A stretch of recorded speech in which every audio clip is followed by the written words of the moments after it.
Урматтуу депутаттар, урматтуу төрага. Кумтөр бул элдин көптөн бери аткарылбай келген мүдөөсү болчу.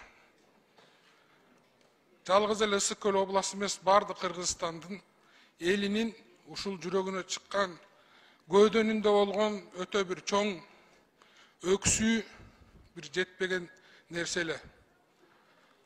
Мына Кудай буйруп, жакын арада 6-чы чакырылыштын жана сиздердин жардамыңыздар менен Кыргыз Республикасынын президенти Садыр Нуркожоевич жана анын командасы, мына Курманкул Токторалиевич Зулушев, Камчыбек Кыдыршаевич теңиз бөлтүрүк болуп ушул өтө оор сүйлөшүүлөрдөн кийин Кумтөрдү Кыргыз тарабына алынышы менен баарыбыз кубанып отурабыз.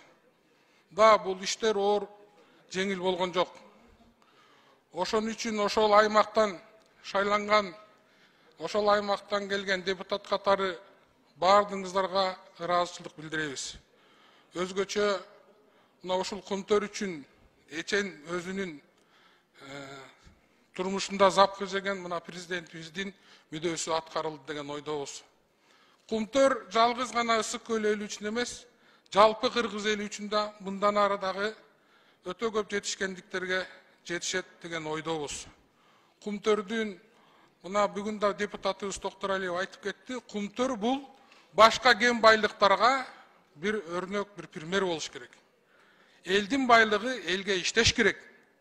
Ошондой эле башка региондордо иштеле турган, иштелип жаткан башка кен байлыктардын да кандайдыр бир пайыздарын элдин мүдөөсүн эске алуу менен бирдикте элге кайра ошол белгилүү бир мерчемдүү пайыздарын кайра алып берүү жөнүндө мына юридикалык жактан, мыйзамдык жактарынан карап, ушул иштерди дагы баарыбыз аркылуу чогуу чараны чечкебиз деген ойдомун.